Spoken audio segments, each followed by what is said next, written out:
Is calorie deficit better than fasting? Calorie restriction involves reducing the average daily intake of calories without malnutrition or depriving the body of essential nutrients. Fasting, on the other hand, refers to voluntarily abstaining from food, even when it is readily available. It is important to note that fasting should not be confused with malnutrition or starvation, as those terms are associated with inadequate body fat or a lack of food, respectively. While fasting has been practiced for ages and offers various health benefits, many people today mistakenly perceive it as a dangerous practice. In this video, I will explore the physiological effects of fasting on protein metabolism. The main idea to remember is that the body stores food energy in two forms. To maintain the proper functioning of organs and systems, the human body requires energy. During fasting, the body must rely on stored food energy reserves, which come in the form of liver glycogen and body fat. When carbohydrates are consumed, insulin levels rise, and the carbs are converted into glucose. This glucose is then linked together and stored as glycogen in the liver. However, the liver has limited capacity for storing glycogen, so excess glucose from overeating is stored in an alternate form. The same applies to protein. When protein is consumed, it breaks down into amino acids. Since the body cannot store excess amino acids, it must find another means of storage. In such cases, the body converts excess amino acids into glucose. It also converts excess glucose from carbohydrates and amino acids into fat through a process called de novo lipogenesis. This process creates new fat molecules, serving as an unlimited long-term energy reserve. Here's the key point to remember: there are 4 stages that occur before fat breakdown during fasting. Fasting triggers a reversal of the energy storage process, shifting the body from storing food energy to burning stored energy. The following stages take place between eating and fasting. Stage 1. Up to 4 hours after the last meal, insulin levels remain high, and the body stores glycogen while burning glucose. Excess glucose is stored as fat. Stage 2. Between 4 and 16 hours after the last meal, the body starts breaking down stored liver glycogen into glucose. Liver glycogen can sustain the body for approximately 24 hours, so fat or protein is not yet burned.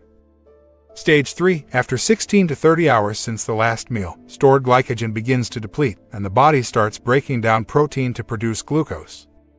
The process called gluconeogenesis. This does not mean muscle breakdown occurs.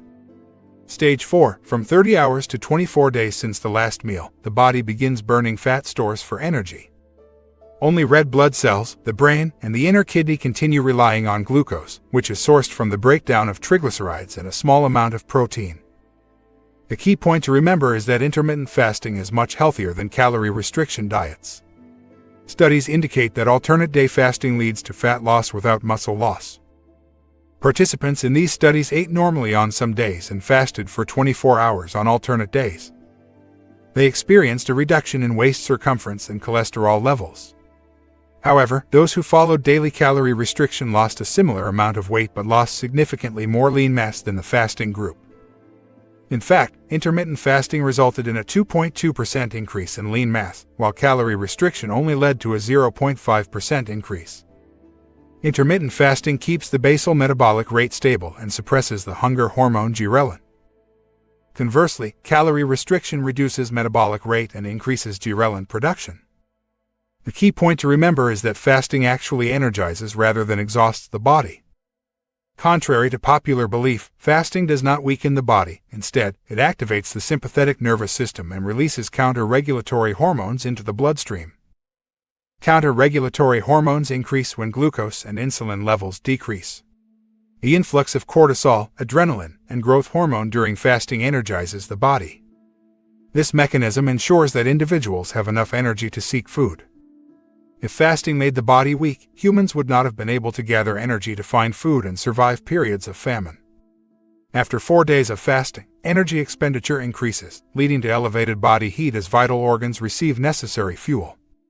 The key point to remember is that during fasting, the body breaks down skin and intestinal cells while sparing muscle tissue. Fasting triggers the breakdown of a small amount of protein. However, it is not muscle protein that is depleted but rather proteins found in the skin and lining of the intestines. Immune cells are also catabolized during fasting, which may contribute to its anti-inflammatory effects. Additionally, prolonged fasting affects obese individuals differently than lean individuals. During a fast, an obese person primarily burns fat for energy, while a lean person tends to burn protein. This occurs despite the fact that an obese person has more protein than a lean person. An obese person derives only 5% of their energy from protein, whereas a lean person gets 40% of their energy from protein. Therefore, fasting can lead to rapid weight loss for obese individuals, but it may result in the burning of more protein than fat for lean individuals. Proteins that are found in skin and the lining of the intestines. Kindly give this video a thumbs up so that we can spread this information to others who share our same interest or situations. Be a helper. So, there you have it. Take care of yourself and your health. Please subscribe to my channel Culinary Physics and let's grow together as a community. Thanks for watching, and I'll see you in the next video.